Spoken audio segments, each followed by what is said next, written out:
Greetings, humans. Oh, sorry, the wind's really blowing out here, so it's knocking everything around. If you hear it in the background, that's what that is. Intrigue 1987 here, continuing my discussion with the skeptical atheists, and this is going to be a two-part video. First part's going to be me addressing some things that he said about my video and some things that he said in his video, and things like that. And the second part's going to be questions, because I'm not quite sure. I need you to clarify what your position is on some things. I don't quite understand why you did things and how it all works. So I'll ask some questions on the second part. So let's get on with the first part about how our conversation's gone so far. First off, I want to say thank you for letting me know about the What the Bleep Do We Know movie. I did not know about that, and apparently just something I missed, and I just need to look up things a bit better next time. So thank you for letting me know that. A few things you said throughout your video. Well, right off in the first part, you mentioned, or you said that, you know, you were talking about how choices determine, or you made choices depending on where you were raised and your parents and stuff, and you were also commenting about what I said. But what I was saying was that your parents and where you live influence who you are. They influence your decision-making ability, yes, but not in the sense where they have a complete influence over you. The thing with it is, your parents can teach you or try to teach you about the world, about life, and about other subjects.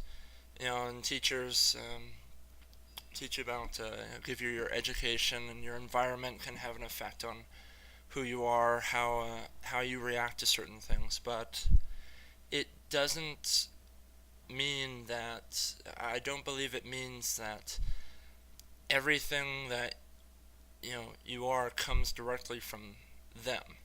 They have a shape, or they have a hand in shaping who you are, yes, but I don't believe it all comes down to just them determining who you are. So I still don't see how, as you said that it leads to determinism. I still don't see that as a option. So there's that. The next part was trying to think here. When you were talking about just about the whole micro and versus macro thing, and also sort of how you. Well, no, I'll save that for the next part because that pertains more to that. But how you were talking about the micro and the macro world, and you were saying when I was talking about the flu virus, how that was an example of the micro affecting the macro. Then you said you didn't, how we don't get to the micro level until you get down to molecules and atoms and such. But that it's true that molecules, atoms, and subatomic particles are all part of the micro world. They're smaller than we can see with our eyes. But germs, blood cells, brain cells, muscle cells, viruses, amoebas, little organisms like that are also smaller than the naked eye can see. We need specialized equipment to see them. So they are also considered part of the micro world. Okay, so you need a microscope to see all the little things. We can't see brain cells with our naked eyes. Because if we could, I think that'd be a little scary, personally. But who knows?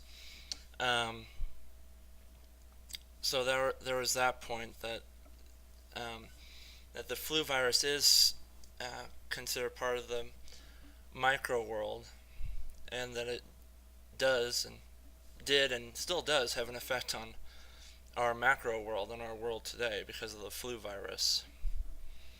Also, uh, the double slit experiment you were talking about, or I was talking about, and how you said that that doesn't show that, um, or prove that the micro has an effect on the macro. But, like I just said, the micro can affect the macro. And the only thing that the double slit experiment does is it opens a window or a door or a possibility to, uh, it lets us see something different about our world. It tells us that there's a possibility that our world may not be the way we think, or as the way we think it is, or the way we observe it, or or I should say, our world changes depending on our observations of it. Like on the double slit experiment. Before they observed it, it did all kinds of stuff, and after, when they started observing it with more precise equipment, it it changed it changed the way it worked. And I also wanted to mention, I haven't looked it up yet, but I did at least want to mention an article to you that you might find interesting that sort of deals with this. It's how they were doing experiments on, I think it's like groups of atoms or something, and it's about how the future can affect past events, and it had to do with less, like, lower measurements or something of those atoms to retain a quantum effect, and and they talk about free will and stuff in the article. It's in a Discover magazine. I don't remember what the article's title was, but if you want to look it up online or look up those, I thought it was interesting. I'm still going to look it up later just to get more details on it. I figure it might be something that interests you, since you have a fascination with the atoms and molecules and stuff. So just something for you to look up if you want. Um, and that's about it. I'm gonna stop it here and go to my questions part, and I'm also going to talk a little bit more about a few things because they lead into questions that I have about why you did this. So I'll stop it here, and I'll see you on part 2. Later.